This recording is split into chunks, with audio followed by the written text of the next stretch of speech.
Okay, this is the brand new third generation 2022 Toyota Tundra, and this is Jay Sackett, who is the Executive Program Manager for the next generation Tundra. Which is a very, very important job. Now, this is the third generation model since this truck firstly got the name in 1999, and this is the first one with a fully boxed frame underneath. Is that correct? Correct. Our previous generation, it's 15 years ago, came out. It was what we called the Triple Tech frame. It was boxed in the front. It had a multi-layer C in the center and a fully open C in the rear. But this generation, we've now moved to a full boxed frame. And we can talk about that too. I think about why we wanted to do with that. What does it mean? Because that's something we've heard about with the Fords and Chevys of the world, but we're talking about, this is a body on frame structure, of course, and we're talking about the core structure underneath, not the body. Obviously, this isn't unit construction. Right. With the new fully boxed frame for this vehicle, we increased the stiffness of the frame by 20%. We've improved the actual layout and the strength of the frame as well too. We also then had to tune the natural frequencies and the play of the vehicle. With our previous generation, the Triple Tech, we had a lot of flexibility in the back. You want that from a standpoint of carrying heavy loads, so it doesn't really push the vehicle around. It's more compliance. But with this new platform that we developed, this is now our new global F platform for the vehicle. So we developed this in concert with the Land Cruiser in Japan. So now we're sharing the technology of the Land Cruiser and sharing the technology of the Tundra and put them together, and we got this great truck. With that being said, with the fully boxed frame all the way back, we got this great strength, great stiffness. We can carry much higher loads, but with that we also then had to adjust our suspension with the vehicle so that we're not getting a lot of feedback.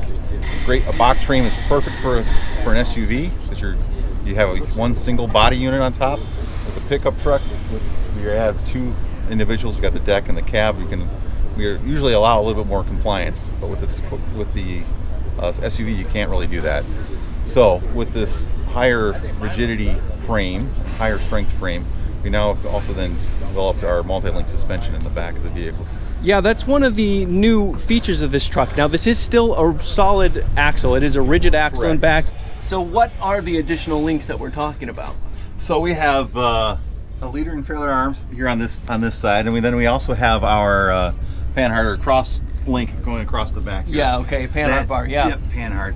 That really helps from our lateral agility standpoint. So you really get a great setup with this suspension that keep the ride and handling and the input response to the vehicle. The other great benefit with this new frame and layout is we've also made the frame wider in the back for better stability for high loads and towing. If you think about it, you get a wider base, you get a better, more stable foundation. And then also our suspension engineers work really hard on getting those dampers and push them outside the frame and more straight up and down. Well, not just the dampers, but also coil springs. Correct.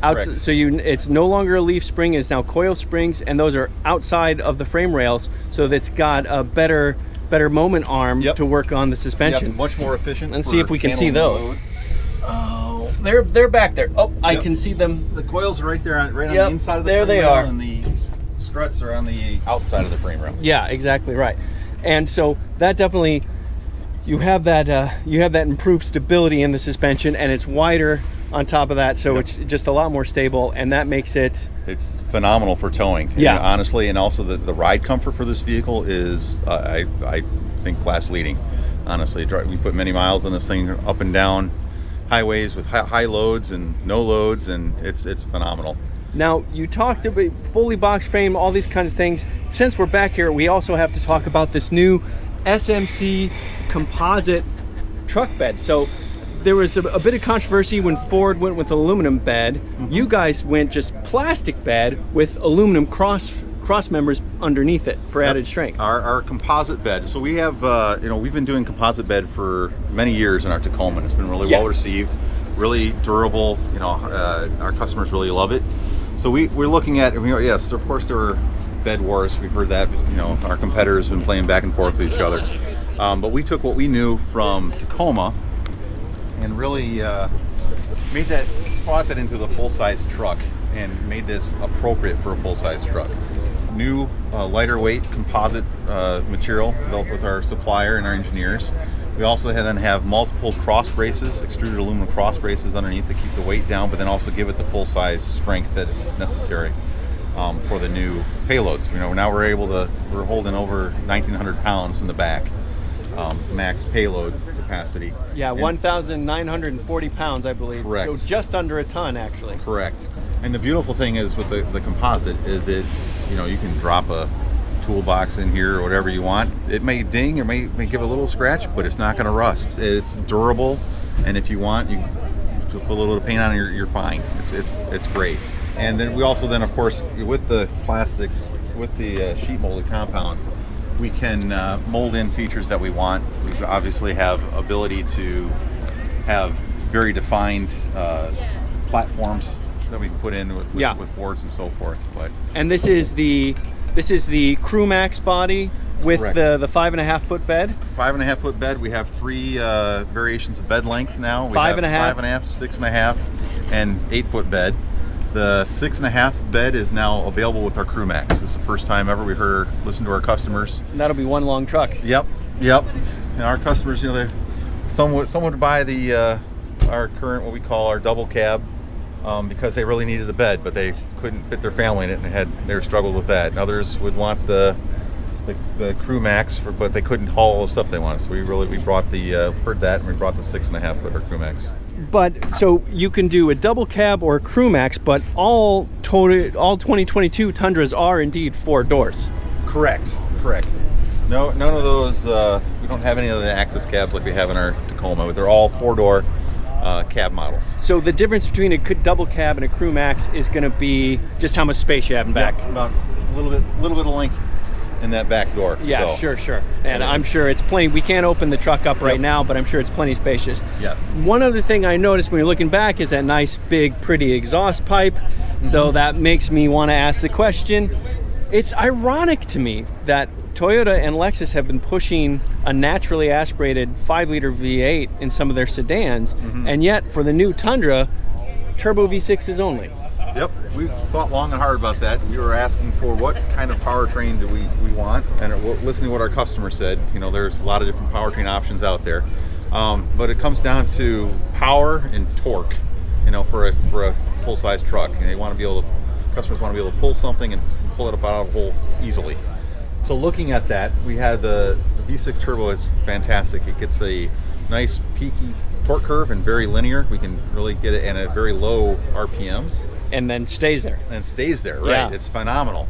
And then with our iForce Max, that's the hybrid version, we put in a motor generator right between the engine and the transmission, our new 10-speed 8 transmission. And this is a new configuration for us, but it's phenomenal because it parallel paths the torque and power. So you can have the engine drive by itself, or then you can throw that, turn that motor generator on, and it just adds the torque. It fills in any turbo lag, just disappears with that powertrain, so you really get the oomph. And peak torque is it 583 foot-pounds. 583, which is nearly or more than 100 foot-pounds more than just the V6 alone, because that's 400 and... That's 479. 479. Yep. And the benefit is you're also getting better fuel economy with the V6 turbo, and not even more with the iForce Max. Those numbers will come out later. Yeah. Of course, as will price when we get closer to sale. And sale is what, later this year? Later this December. Yeah. December time frame. So this truck will now, as we talked about already, has nearly a ton of payload. You can tow up to 12,000 pounds. Yep. Also, inside, we can't go inside, but we can talk about you now have a 14-inch center console display as an option. Might be able to peek through the windows. And that is not small. Here I've got my special videographer towel right there. That is beautiful. It's phenomenal, not only for the maps and navigation and stuff, but our new electrical platform, one of the key points we wanted to make sure is confident and natural, and make sure our customers really felt comfortable while driving and were aware of what was going on around them. So we have cameras all the way around the vehicle. Of course, now we have our panoramic vision, our surround views. So that monitor with those camera views are phenomenal for in towing situations and off-road situations, understanding what's going on around the vehicle as well too. And me with an engineering background, I absolutely love the fact that you guys tie that to the OBD2 system, and you can give some data to go with the cameras, so you get some information, not just visual references. Right. Which is really great. So this obviously is a big, important truck. A lot of effort went into it. There are just the two engines, and it's both the 3.5 liter V6. One's hybrid, one isn't, but you've got several trims: SR, SR5, Limited, Platinum, and 1794. Correct. What is 1794?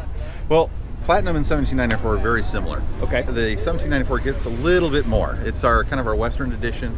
You're going to get the brown leathers. There's another trim within 1794 that's got a cream leather in it, but the 1794 also gets what we heard from our customer base is authentic.